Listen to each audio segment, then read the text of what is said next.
kita bakalan kenalan lebih dekat sama orang-orang di balik layar podcast ini. Kenalin dulu, saya Lisda Aprilia Anjani sebagai Ketua di Mokapan. Dan hari ini saya nggak sendirian, ada teman-teman hebat yang bakal jadi bagian dari perjalanan seru kita di depan. Langsung saja kita mulai dari... Halo semuanya, perkenalkan nama aku Mutiara Siatia sebagai sekretaris di Mokapan. Halo, aku Iga Natalia, aku sebagai bendahara. Halo, aku Raina Anastasia Latif sebagai logistik. Halo, aku Fatia Khairofi, aku sebagai moderator. Halo, aku Delia Septiani sebagai pewawancara.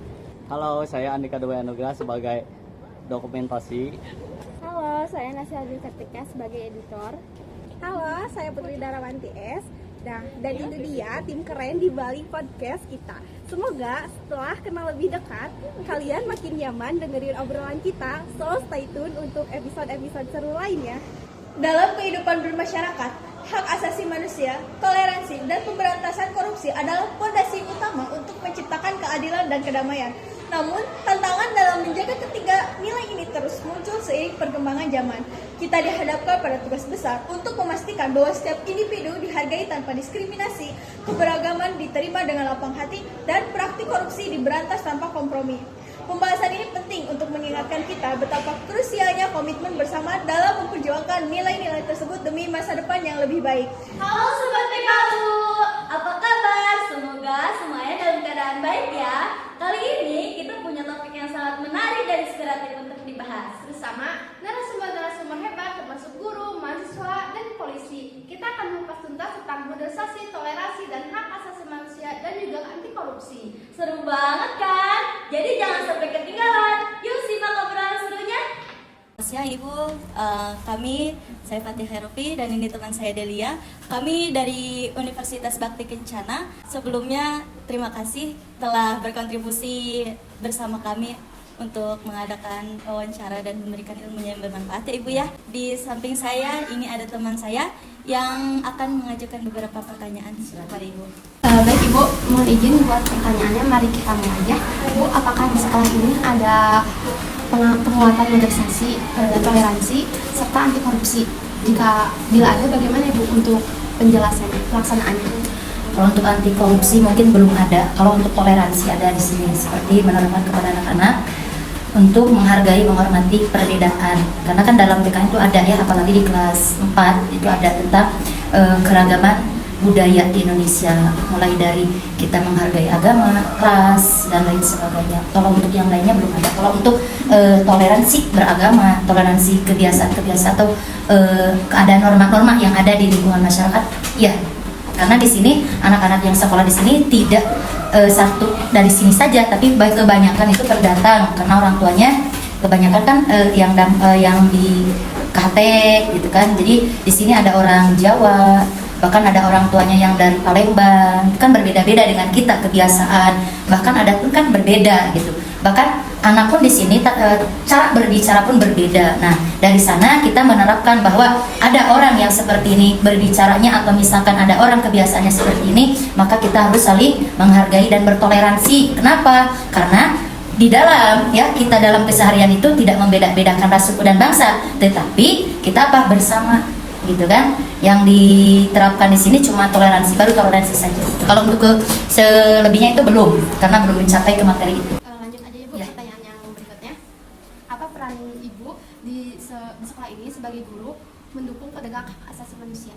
Kalau saya di sini kalau untuk menjadi penyuluh gitu ya masih jauh. Mungkin di sini hanya sebagai pendamping saja kepada anak-anak supaya anak-anak itu memahami dan mengerti bagaimana sikap kita terhadap hak asasi manusia itu. Kan kita dalam bermasyarakat gitu kan, kita itu diberikan kewenangan untuk mengutarakan pendapat ataupun yang lain sebagainya gitu ya. Contoh kecilnya kalau di kita itu, kalau di SD itu sangat sulit gitu. Kenapa? Karena mereka belum mengerti apa sih yang disebut dengan hak asasi manusia itu. Kita cuma memberikan pemahaman sewajarnya dan seadanya saja. Karena kalau misalkan lebih mendalam mereka belum mengerti. Pertanyaan terakhir Ibu, apa langkah para guru yang dapat dilakukan untuk menerapkan nilai anti korupsi dalam pendidikan karakter di sekolah? Menerapkan norma-norma dalam kehidupannya. terutama norma berketuhanan. Contoh kecilnya kita, kalau misalkan kita kepada anak-anak saja di kelas itu, kalau misalkan ada uang kas, ini kan bukan hak kita, gitu kan? Ini uang kas ada segini, dan misalkan pengeluarannya seperti ini, kita harus memberikan kalau bahasa ekonominya mungkin apa tuh disebutnya teh, rinciannya gitu mungkin ya data-datanya seperti ini, kebutuhannya seperti ini, pemasukannya seperti ini, pengeluarannya seperti ini. Nah, jadi kalau di kita mah kebetulan di kita ada pelajaran yayasannya menyangkut tentang kaidah-kaidah keislaman mungkin ya. Kalau menurut saya ini ya, saya pribadi lebih menguatkan ke dalam agama. Ibu terima kasih ya Sama-sama. atas segala ilmunya yang telah Ibu sampaikan kepada kami. Semoga ini bermanfaat bagi semuanya ya Ibu ya. Amin, amin, amin. Amin. Terima kasih Ibu. Assalamualaikum warahmatullahi wabarakatuh. Selamat sore ya Kang. Sebelumnya perkenalkan, nama saya Fathia Herofi dan di situ ada teman saya. Kami dari Universitas Bakti Kencana. Sebelumnya kami memohon izin ya Kang ya untuk membantu gitu berkontribusi. Boleh Akang perkenalkan siapa namanya? Perkenalkan, nama aku Popik Rizal Wahab. Aku kuliah di UIN, Universitas Islam Negeri di Bandung, di jurusan Manajemen Haji dan Umroh. Sekarang aku udah selesai. Sebelumnya Kang mohon maaf, kami akan mengajukan beberapa pertanyaan kepada Kang. Apakah berkenan? Baik Kang, untuk pertanyaan pertama, menurut Akang mengapa modernisasi, toleransi, HAM dan anti korupsi menjadi pilar penting dalam membangun bangsa yang baik? Dalam membangun bangsa yang integritas, kenapa kita pertama harus menemukan HAM dan juga memiliki sikap anti korupsi? Karena sebenarnya kita tahu bahwa HAM itu adalah dasar basic needs dari setiap manusia, hak asasi manusia. Nah, hak asasi manusia ini patut dan bahkan harus dipenuhi, terutama oleh para pemegang kekuasaan, dalam hal ini pemerintah Republik Indonesia, untuk melindungi HAM-HAM dari rakyatnya terutama. Lalu sikap anti korupsi, kenapa penting? Karena sebenarnya kita tahu bahwa korupsi ini di Indonesia sangat merusak. Salah satu hal yang paling merusak dari negara kita ini adalah korupsi. Banyak korupsi adalah maling, mengambil hak orang lain, dan karena korupsi ini banyak menjadikan program-program yang sebenarnya baik untuk menjaga HAM tadi itu jadi tidak jalan. Ya, seperti kita tahu apapun rencananya itu memerlukan modal, uang. Ketika uangnya dikorupsi, biasanya rencananya tidak jalan. Untuk pertanyaan selanjutnya, bagaimana seharusnya Akang berperan dalam memperjuangkan dan melindungi hak asasi manusia di lingkungan kampus? Di lingkungan kampus, utamanya sebagai mahasiswa, bahkan sebagai manusia pada umumnya, saya harus memiliki kemampuan untuk pertamanya menjaga HAM setiap teman-teman saya, setiap insan yang ada di lingkungan kampus, karena itu juga menjadi perintah dari agama ya, untuk melindungi diri, harta kekayaan dan sebagainya. Nah, lalu bagaimana cara saya untuk menjaga hal tersebut? Yang pertama yang harus saya terapkan adalah saya harus memiliki kualitas diri terlebih dahulu, harus bisa menjadi insan yang berkualitas. Karena kalau saya tidak memiliki kualitas tersebut, bagaimana saya bisa menjaganya? Itu yang paling utama. Dan dari situ juga saya bisa tahu sebagai batasannya, bagaimana teman-teman saya yang lain, insan saya di kampus, mulai dari misalkan yang paling tukang sampah, pedagang di sini, ya kita harus menganggap mereka sebagai manusia gitu. Lalu bergerak ke anti korupsi. Kadang di kampus ini, terutama di UIN, itu bisa dibilang kampus yang cukup politik. Sering terjadi permainan uang di dalamnya. Nah, bagaimana untuk menghindari hal ini dan untuk mengatasi hal ini? Untuk menghindari hal ini kita harus memiliki kesadaran diri bahwa ya pertama korupsi itu buruk. Ya itu paling utama, kita harus mengetahui korupsi itu buruk. Nah, terus bagaimana untuk menghilangkannya? Untuk menghilangkannya kita harus mampu untuk membuat lingkungan yang baik. Sebagai mahasiswa kita harus menjadi pemantik, jangan menjadi apinya. Kita harus menjadi pemantiknya untuk membuat orang-orang sekitar kita menjadi baik. Kalau orang-orang di sekitar kita udah baik, insya Allah korupsi, pelanggaran HAM dan sebagainya juga akan Pertanyaan terakhir, dalam pandangan mahasiswa, apa peran pelajar dalam mendukung gerakan anti korupsi dan menciptakan pemerintah yang bersih? Itu untuk peran mahasiswa dalam menjalankan hal tersebut sangat sentral. Artinya mahasiswa itu adalah, dari sejarahnya juga mahasiswa itu menjadi pemegang teguh perjuangan. Mahasiswa itu seringkali menjadi pemantik dalam pergerakan kebangsaan. Di era kemerdekaan juga mahasiswa atau remaja ya, mereka itu yang menjadi pelopor awal kemerdekaan. Nah, dalam hal anti korupsi, penanganan HAM juga, mahasiswa itu menjadi orang yang paling kritis untuk penanganan hal tersebut.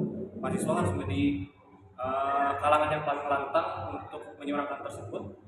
Mahasiswa sendiri juga harus memiliki kualitas diri untuk bisa menangani hal tersebut. Oke, baik, terima kasih Kang sudah berkontribusi dalam acara kami. Dan sebelumnya mohon maaf jika banyak kekurangan.